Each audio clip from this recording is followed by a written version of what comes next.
Muito boa tarde a todos. Hoje estamos começando mais um Rádio Web Filosofia, com a presença do Flávio Liberalino. Boa tarde, galera. Boa tarde, professor Eduardo, que certamente está nos ouvindo. Obrigado. Boa tarde a todos os alunos de filosofia e a todos que estejam ouvindo esse programa nessa quarta-feira, mais uma vez. Agora, também com a minha presença, Johnny Gil, né? Hoje nós abordaremos alguns filmes que trazem em seu plano de fundo ou na sua própria essência a filosofia, né? Então, primeiramente, nós vamos dar uma introdução de como surge esse filme, né? De como surge tudo isso, e depois nós vamos entrar em seus títulos em específicos para discutir um pouco sobre o assunto e a mensagem que cada filme traz. Então, Flávio, quer, por favor? Então, justamente, como resolvemos falar hoje sobre filmes que trazem um cunho filosófico, ou que trazem questões que podemos abordar em estudo de filosofia, então vou fazer uma breve exposição sobre o vídeo no Brasil, que, claro, como um país colonizado, muitas coisas da cultura brasileira, da cultura latino-americana, têm influência eurocêntrica. Então, no Brasil, o vídeo se tornou independente, começou a ser uma produção brasileira a partir da década de 1930, digamos, com o filme do Mário Peixoto, que é um filme que é inspirado em vanguardas europeias, vanguardas russas. É um filme que é produzido no Brasil e que marca o início do cinema brasileiro. Então, a partir desse momento, o filme no Brasil é uma característica da cultura, da nossa cultura.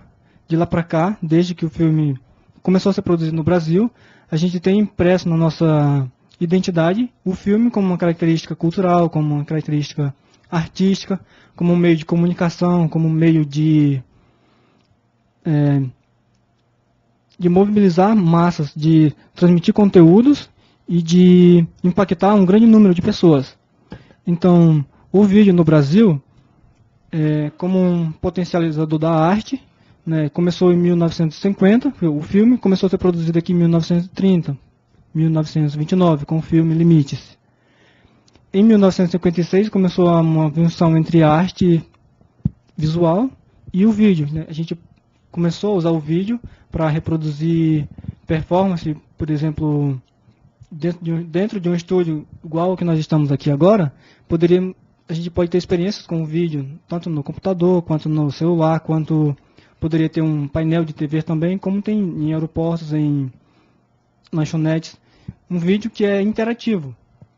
Então o vídeo, a partir de 1950, quando começou o cruzamento entre vídeo, através da performance artística entre o vídeo e artes visuais, então a partir daí ficou impresso na nossa sociedade que o vídeo ele é um meio de promover cultura, de transmitir cultura, porque um vídeo pode ser tanto para transmitir um evento, quanto um vídeo pode ser um evento em si, tipo um show, um DVD, que é gravado um show, e depois você pode assistir simplesmente o filme. Então o filme vai ser o evento em si, que você pode assistir na sua casa, pode assistir no parque, onde quiser. Então, o vídeo, também na filosofia, a gente usa ele hoje. É um recurso tecnológico que a gente utiliza tanto para tematizar, quanto para iniciar uma discussão, quanto para exemplificar uma discussão, como, por exemplo, o existencialismo, que a gente é responsável por nossas ações, né? Por exemplo, Sartre fala que a gente se constrói na existência, a gente constrói nossa existência quando tomamos nossas decisões, quando escolhemos nossos caminhos, quando escolhemos a nossa moralidade, quando tomamos nossas decisões. E tem aquele filme Efeito Borboleta, isso, que ele pode voltar, né? Que eu acho que ele traz um pouco dessa angústia do Sartre, né? Que é de que você não sabe qual é a sua melhor decisão, né? E o ator principal, ele tem isso com ele, né? Que ele sempre, quando ele não sabe qual decisão tomar. A única diferença dele para nós é que nós não podemos voltar no tempo, e ele pode, né? Então ele volta, né?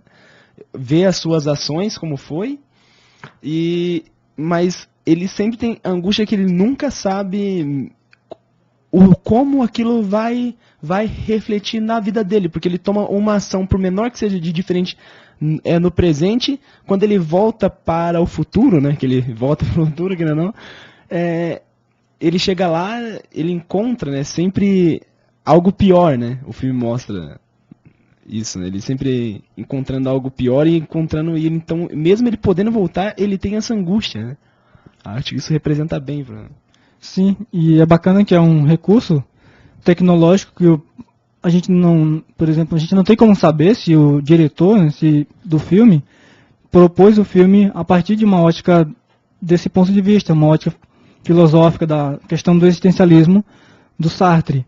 Mas, por exemplo, a gente como estudante de filosofia e posteriormente como professor de filosofia, a gente pode unir tanto o recurso teórico, que é o texto do autor, né, o contexto, o livro didático, e o filme para tematizar uma questão que é tanto para o estudo da história da filosofia, quanto para tematizar uma questão que não deixa de ser atual, né? Porque todo mundo continua tendo que tomar decisões.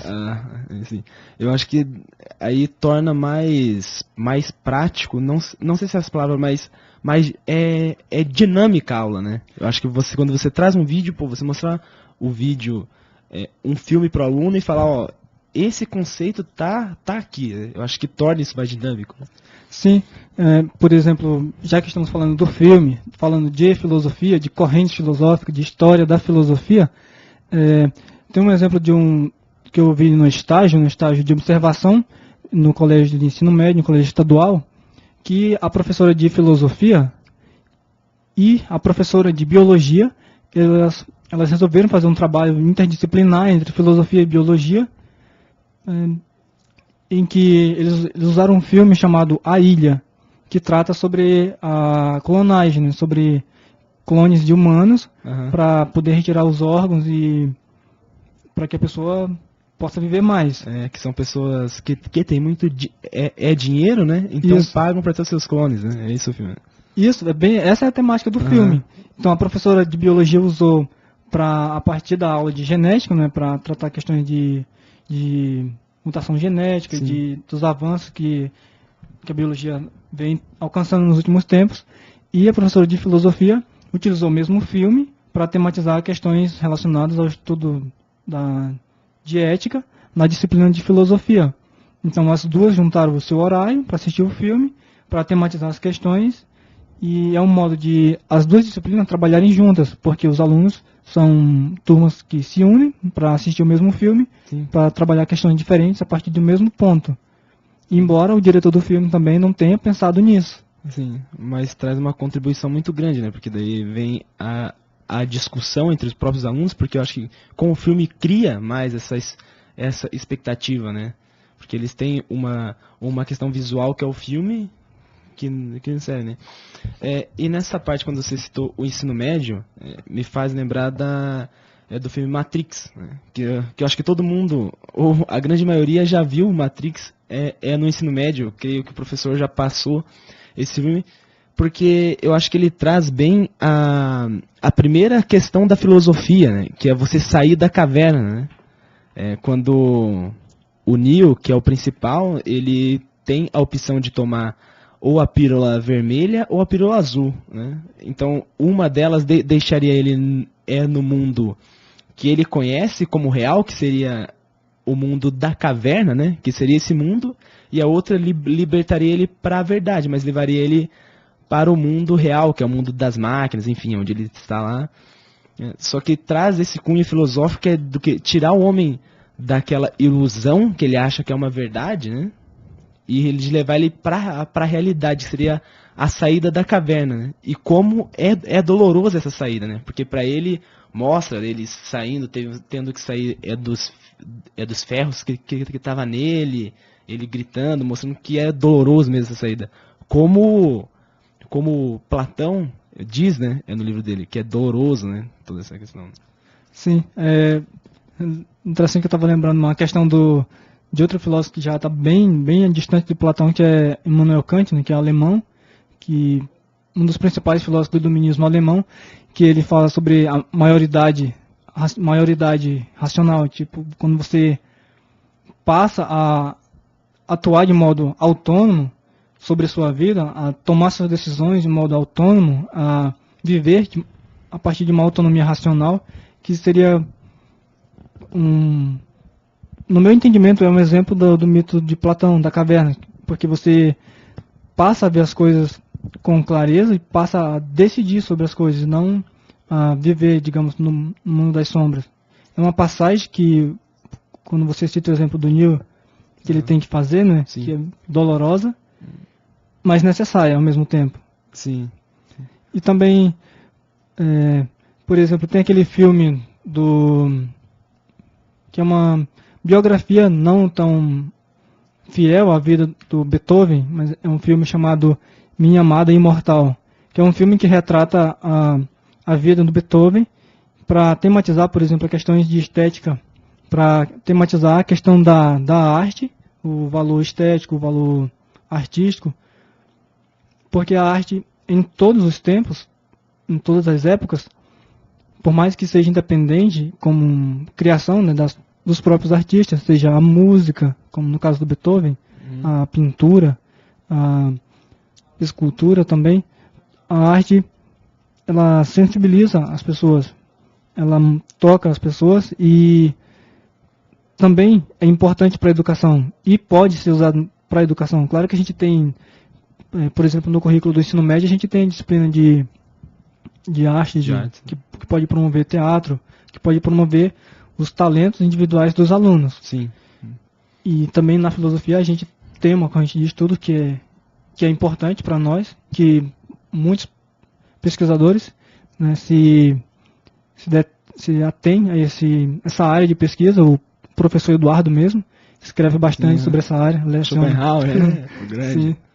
É uma área que ele gosta muito, que ele produz muito nessa área. E pelas aulas que eu já tive com ele, ele não mede esforço para correr atrás de temas relacionados à arte, para enriquecer o conteúdo das aulas dele. Sim. Então são filmes que, além de terem em si mesmo uma beleza própria, né, tipo, por causa da criatividade do diretor dos filmes que nós estamos tratando aqui, embora os diretores não sejam professores de filosofia, nem muito menos de estética, eles produzem o filme com uma beleza incrível, com uma capacidade incrível, que para quem vê o filme, por exemplo, vários desses filmes que hoje eu vejo de novo para abordar ou para tematizar uma questão de filosofia, eu já assisti no ensino médio ou no ensino fundamental, assisti tipo por nada mesmo, assisti na minha casa, assisti em um domingo qualquer, mas não com uma perspectiva de cunho filosófico, ou na verdade com nenhuma perspectiva. Hoje você já vê de outra forma, né? Sim, por exemplo, o filme Efeito Borboleta, eu assisti, acho que assisti no primeiro ano do ensino médio. E pra mim foi só mais um filme. E depois eu tive a oportunidade de ver de novo em filosofia. O filme também Dan Brown, Anjos e Demônios, filme do Dan Brown, Anjos e Demônios. Também eu tive a oportunidade de ver como um momento de lazer e depois em um momento como aula de filosofia. O filme O Nome da Rosa também, que retrata o período medieval, né, como que retrata algumas características da idade do medieval, e foi um filme que eu tive a oportunidade de ver mais de uma vez por lazer e uma vez porque a professora do ensino médio ela mostrou o filme pra gente. Animações, os filmes da Disney também, que tem características de animação, né, que é uma característica do vídeo moderno, do vídeo mais recente, que é uma possibilidade que é capacitada através da evolução tecnológica, né? Por exemplo, antes a gente podia fazer só o filme em preto e branco e tal, os atores tinham que ir lá e encenar direitinho. E agora não, a gente tem o recurso das criações puramente nos computadores, que possibilitam um leque a mais no cinema e a gente vai lá e pega para a filosofia. para mostrar como exemplo. Agora trazendo... Tem um filme novo que saiu, acho que há uns 2 meses atrás, chamado Lucy, que se trata de uma mulher que ela vai fazer pegaram ela para fazer um transporte de uma droga, e essa droga vai dentro do próprio corpo dela. Só que acaba vazando. E essa droga tem um efeito de fazer com que ela tenha um conhecimento a mais sobre as coisas. Então faz com que o cérebro dela trabalhe mais rápido, trabalhe em porcentagens que no filme chega até, eles têm uma teoria no próprio filme que nós não usamos 100% do nosso cérebro, mas que ela com essa droga ela consegue usar 100% do nosso cérebro. E é interessante ver que conforme o filme ela vai aumentando essa porcentagem cerebral dela que ela vai usando do cérebro, ela vai trazendo, vai ficando muito mais filosófico. Então, por exemplo, a hora que ela tá aumentando a porcentagem do cérebro dela, ela vem com a teoria de que tudo que existe, tudo que nós conhecemos, só existe por causa do tempo, né? Então, na verdade, a única coisa que existe é o tempo. Porque daí ela dá o exemplo assim, você coloca um carro, você filma o carro passando em uma rua, você filma ele passando e daí você vai acelerando esse vídeo. Conforme você vai acelerando, o carro vai sumindo até uma hora que ele some. Por quê? Porque o tempo está muito rápido. Então ela diz que a única coisa que prova que o carro está ali é o tempo. Então ela dá essa teoria filosófica de que o tempo é a única medida para todas as coisas, né? Interessante. Como que o carro só existiria enquanto... O carro, então, no caso, só existe enquanto está ali. Porque assim, ela dá o exemplo de que você filma um carro passando, certo? O carro passa naquela rua. E se você acelera essa filmagem que você fez, conforme você vai acelerando, o carro vai sumindo. Eu não sei se você já percebeu, mas quando você acelera o filme, tipo, vai sumindo, né? E vai chegar uma hora que se você acelerar a um certo ponto, você não vai mais ver o carro passando. Você só vai chegar um ponto que você vai ver só uma linha, que seria o vulto do carro, chega uma hora que você não vê mais o carro. Porque a única coisa que comprova que o carro está passando ali é o tempo, né? Então se o tempo é a medida para todas as coisas.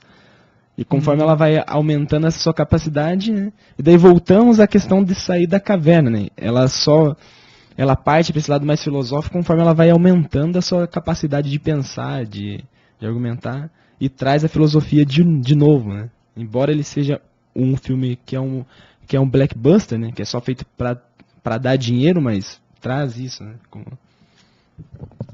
Nossa, bacana o filme. Lembrei da aula do professor Cleverson, acho que teoria do conhecimento, ou epistemologia, não lembro.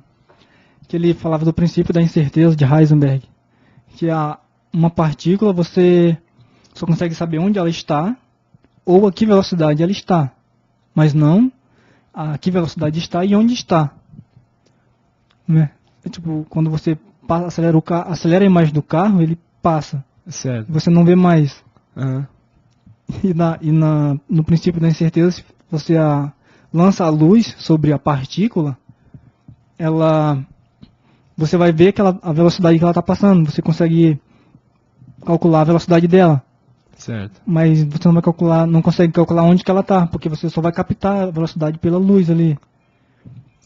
Ou depois você pode optar por calcular onde que ela está, né, no tempo e espaço. Sim. Mas não vai calcular que velocidade. Então se torna um princípio de incerteza mesmo. Seria bacana. Traz, né? Claro que a gente não poderia mostrar um filme completo desse, né? Tipo, como você falou, é um filme para ganhar dinheiro, mas a gente poderia recortar esse trecho do filme para comparar ou para começar uma aula dessa. Sim. No ensino médio, acho que seria legal, porque é um tema que é complicado, questão de teorias do conhecimento. Você não pode... Bom, eu faria uma junção dessa. Pegar um pedaço do vídeo, levar lá e conversar sobre o princípio da incerteza. Agora mudando um pouco o assunto, né? Sim, e é uma questão também sobre o tempo, né? Assim. Que só peço que você recapitule de novo o que você falou do tempo que o carro passa. Porque Tudo existe no tempo. A única coisa que comprova que o carro passou ali é o tempo, porque se você deixar o tempo lento, você vê o carro passando, certo? Você consegue ver o carro passando. Mas a partir do momento que você acelera esse tempo, acelera ele a uma certa velocidade, você não vai mais conseguir ver o carro passando, certo? O carro passou tão rápido que você não viu, entende? Então o carro passou e você nem viu, então como você vai provar que o carro passou ali se você não viu o carro, certo? Então ela diz que tudo só existe perante o tempo. O seu avô, ele só existiu no tempo dele. Hoje ele não existe mais. Isso usando como base que ele já esteja morto, lógico. Sim. Mas é uma questão bacana. Porque, por exemplo, aquele filme também... pode ser um filme meio clichê ou nada a ver, que é Alice no País das Maravilhas. O filme, particularmente, eu não tenho muito gosto pelo filme. Mas o livro... Eu tenho ele, já li várias vezes, eu acho maravilhoso. E tem uma passagem sobre o tempo, né, que a Alice encontra o chapeleiro maluco, a lebre. O chapeleiro, a lebre e um caxinguelê, eu acho. Um bichinho que tá lá junto na mesa tomando chá. E que um deles brigou com o tempo, não lembro agora se foi o chapeleiro ou se foi a lebre. Acho que foi o chapeleiro que brigou com o tempo e o tempo prendeu ele na hora do chá, né? Então ele fica em torno da mesa ali. Então ele sempre está na hora do chá. Então são duas pessoas e o caxinguelê que nunca acorda, sempre está dormindo, o tempo dele é só dormir. E eles ficam com 6 xícaras, os dois têm 6 xícaras em torno da mesa e eles ficam ali girando em torno da mesa tomando chá, porque eles estão presos na hora do chá. O tempo deles se reduziu ali a hora do chá. Alice é um filme também que dá para trabalhar muito. Não, Alice, nossa, tem vários conceitos. Muitas questões filosóficas. Sim. É bem interessante, Alice, não. Agora, para falar, a gente vai trocar agora de um filosófico para outro, né? Mas tem aquele filme Uma Mente Brilhante, né? Que, enfim, aquele filme é surpreendente, tem atores muito bons também, mas eu selecionei a parte de que tem aquele jovem que ele é muito inteligente, né, e ele critica o professor, uma obra de arte lá que o professor faz e tal. E ele define o professor como o professor enfim, porque ele tem esse poder para ele ter uma percepção e ser muito inteligente. E daí quando ele senta para conversar com o professor diz para ele: você se acha muito esperto com essas suas várias teorias, com esse seu conhecimento que você tem, e você é uma pessoa muito esperta mesmo. Porém, você não viveu tudo que eu vivi. Você não viu pessoas morrer, você não sentiu sua própria esposa morrer em meus braços. Enfim, dá vários exemplos de que somente a vida poderia ensinar para esse aluno e não só as teorias dele, né? E daí nós entramos na questão do empirismo, né? Que o professor diz que eu creio que a mensagem é essa, né? Não basta somente a sua teoria, embora ela seja importante, mas a prática, você conhecer a coisa em si, você sentir, isso é muito importante, né? Você sentir o que está, não adianta só você conhecer pela teoria. Eu creio que esse filme é muito interessante quando ele traz esse recorte, né? Dá para trabalhar também com... Tem um filme também, bom, depois você pode retomar a questão desse filme. Certo. Vou só fazer uma ponte aqui para outro filme, que que eu particularmente gosto muito desse filme, só pena que eu não consegui encontrar ele ainda em português, então eu sempre assisto ele em inglês, legendado em português. Né? Então, deve de ser também pelo modelo do filme, que é um diálogo, é praticamente um livro platônico. Um diálogo. O filme ele é baseado num livro do Capra, né, que ele foi publicado em... O filme, ele, por exemplo, aqui estamos em dois, eu e você conversando sobre filmes, sobre filosofia, sobre a importância de uma produção artística, literária, para o uso do ensino da filosofia também. Então o filme que eu me refiro é o chamado O Ponto de Mutação. É um filme que é baseado num livro, e o diálogo é numa ilha acho que é no litoral da França. E os três que estão dialogando é uma professora de física, um poeta e um candidato à presidência dos Estados Unidos. Só que ele perdeu, Certo. porque ele era muito honesto, digamos assim. Ele acabou perdendo por causa do jogo político que sempre acontece. E então os três dialogam sobre questões importantes como o avanço da física, da ciência, desde Descartes, os avanços com Newton, com Einstein. E a professora, ela é professora, mas não está mais atuando, né, porque os projetos dela estavam sendo usados, que ela desenvolveu projetos muito bons para a saúde, como o laser, por exemplo, e estava sendo usado para outros interesses, para outros fins políticos, Sim. econômicos. E o poeta, como Nietzsche diz, são todos, o Nietzsche diz, né, que são todos falsos, mentirosos, ou que não são cientistas. Poetas são poetas, eles brincam com as palavras, embora a poesia é indispensável. Não dá para viver sem poesia. Com certeza. Então, e o candidato à presidência dos Estados Unidos derrotado, que por ser honesto demais, ou ser menos envolvido no jogo político que os demais, ele acaba não sendo presidente dos Estados Unidos. E o engraçado é que a professora de física, ela conhece o poeta, o escritor, mas não conhece o candidato à presidência dos Estados Unidos. E ela é americana. E é engraçado, é uma passagem bem rápida do filme, que enquanto ela conversa, ela encontra o poeta e ela sabe quem é, tem os livros deles, conhece a vida dele. E quando o poeta apresenta o amigo dele, que era candidato à presidência dos Estados Unidos, ela não conhecia. Porque ela fala que os políticos complicam demais as coisas, que o Estado não tem o mesmo interesse que as pessoas, ou o Estado é como se fosse, como diria o Nietzsche, o Estado é um monstro frio, um monstro sombrio, que finge que é um servidor do povo, um amigo do povo, e finge ser o povo. Sim, mas o Estado não seria, tanto para o Nietzsche quanto para essa professora de física, o governo está meio que alheio ao cotidiano das pessoas. Então é um filme que tanto dá para trabalhar questões ambientais, porque ela como professora de ciências, de física, ela sabe, né, ela trata essa questão e sabe muito bem como que uma descoberta científica, por exemplo, pode aumentar ou diminuir a temperatura de um determinado lugar, de uma determinada região.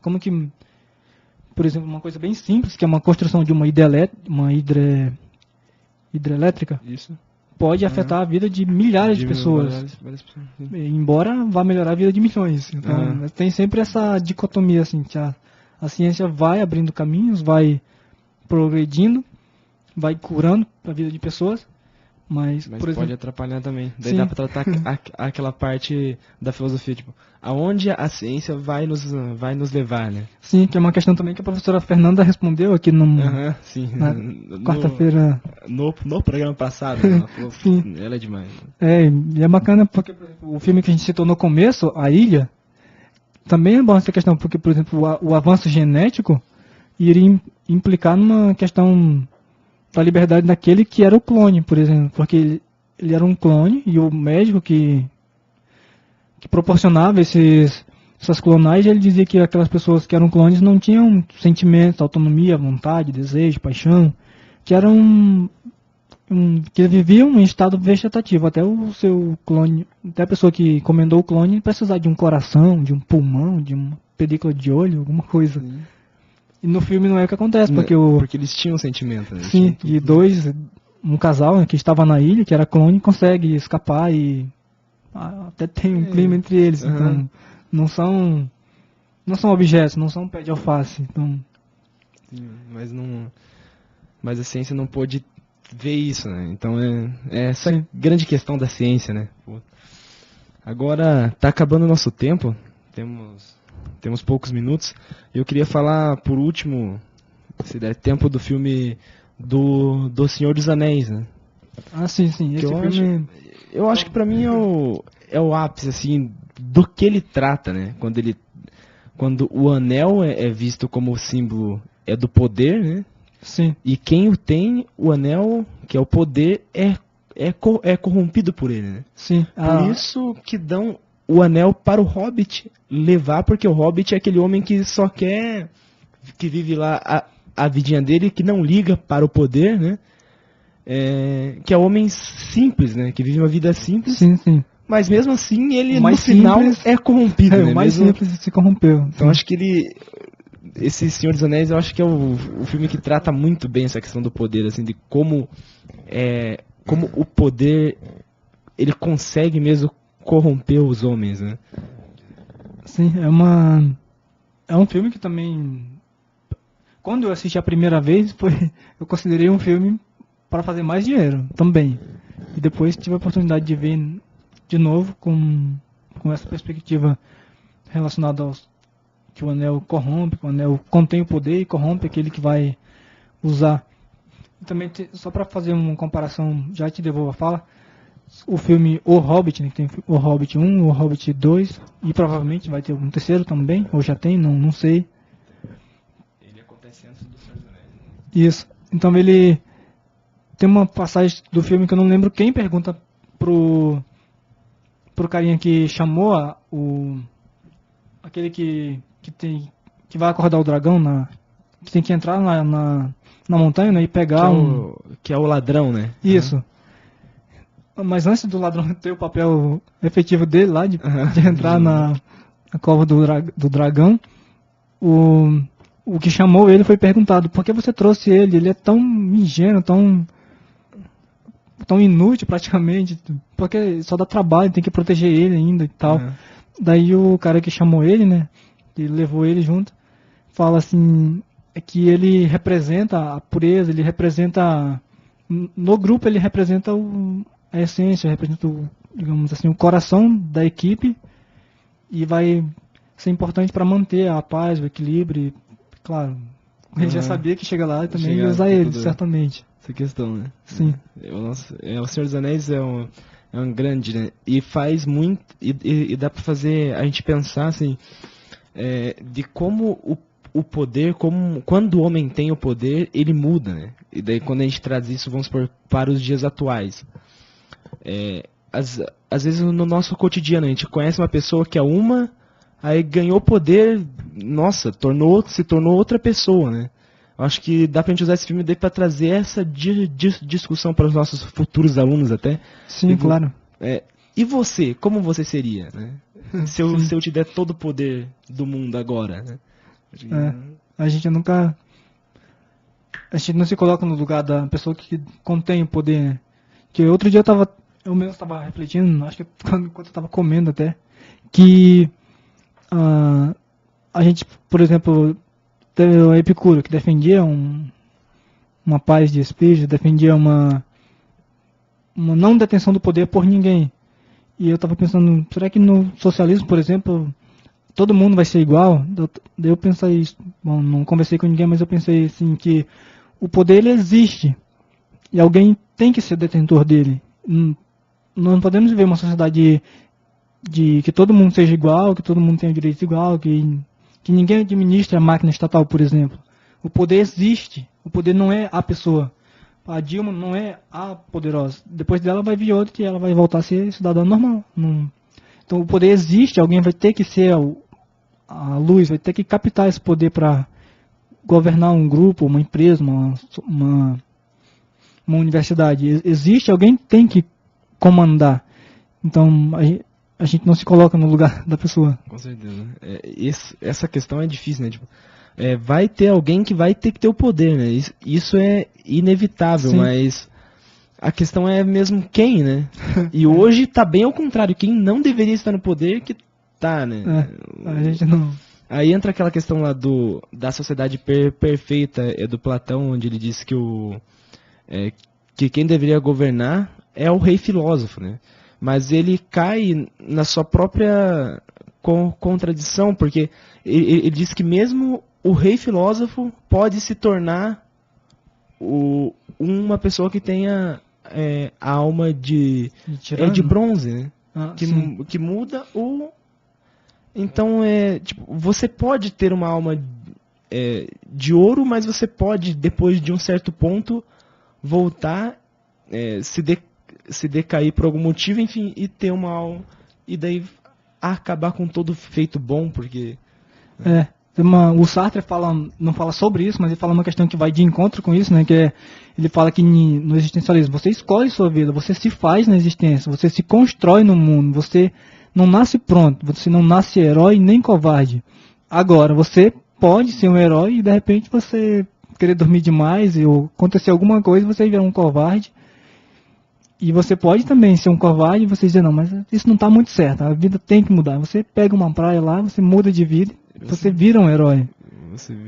E você pode ser um covarde, ser um herói, voltar a ser um covarde, voltar a ser um herói, porque você se constrói na existência. Né? E também que implica uma questão da liberdade, que a gente falou no início. Sim. Aí agora eu não vou usar nenhum filósofo que eu lembre, mas tem uma questão com aquele seriado, Breaking Bad, que eu estava assistindo, e eu vi que ele se parece muito com a vida real. Porque ele não define assim, tipo, aqui vai ter o mocinho e aqui vai ter o bandido. Não, são pessoas do mundo real, parece. Tem horas que elas são do mal e tem horas que elas são do bem, que é o que acontece com a gente. Né? Tem hora que a gente faz esse papel de ser o antagonista e uma hora vira o protagonista, né? Acho que Sim. Meio que... É bacana o filme, na verdade a gente falando assim do filme nessa perspectiva, mas o filme como um todo, né, desde que o filme nasceu até hoje, o quanto evoluiu, é uma coisa interessante porque, por exemplo, uma produção dessa que embora seja feita para ganhar dinheiro, por exemplo, como O Senhor dos Anéis, que é um filme para vender ingresso e a gente vai lá e usa para dar uma aula, e antes disso não, tinha só o teatro. E você tinha que ir lá no teatro, levar seu pai, levar sua mãe, levar seu filho, para ver uma peça, para ver uma criação. E claro que poderia se falar dela depois, igual a gente está fazendo aqui. Mas o filme proporciona uma escala enorme de espectadores. Sim. Proporciona questões diversas. Proporciona muitas coisas, além do filme em si. E é uma coisa bacana da gente poder ir lá e pegar esse filme para fazer um trabalho de aula enquanto acadêmico, por exemplo, que Sim. é o nosso caso atual, quanto para pegar um filme desse e dar uma aula no ensino médio. Ou simplesmente para assistir e criar uma didática nova, criar um questionário novo, criar uma perspectiva nova. Eu acho que é um modo de envolver o aluno, de a gente também se envolver, porque nós também temos que estudar. Sim. Temos que esmiuçar em muitos livros, muitos temas. E para nós também é importante porque a gente tem uma disciplina, né, que é relacionada à arte, que é a estética. E uma característica também que é da disciplina de história, de utilizar muitos filmes para a gente retratar questões da Idade Média, da Idade Antiga, ou História do Brasil. A gente lança mão também de muitos filmes. E é sempre um recurso que é a mais, na verdade, né? Você não encontra nenhum livro didático que tenha no plano um filme que seja parte integral da obra, do livro. Certeza. Sempre vem como um convite, como uma indicação a mais. Isso é bacana também. Legal. Bom, acabou o nosso tempo, né? Então já vimos vários filmes, foi uma boa conversa. Quero agradecer a você, Flávio. Muito obrigado. Eu que agradeço você por ter mandado lá a mensagem. Temos corrido aqui e, embora os demais colegas, né, que estariam aqui conosco hoje, não foi possível. Também até entendo que alguns eu encontrei há pouco antes de vir para cá. Tivemos hoje, né, na faculdade, apresentações do TCC. Né? Então, foi uma coisa puxada, porque foi muitos se apresentaram e muitos estavam lá para dar apoio, ver os colegas, e foi um dia bem comprido até aqui já. Então tá ótimo. É isso, muito obrigado a todos. Então estamos encerrando o programa E para você que está ouvindo agora, nós vamos postar no nosso blog, vamos postar também o áudio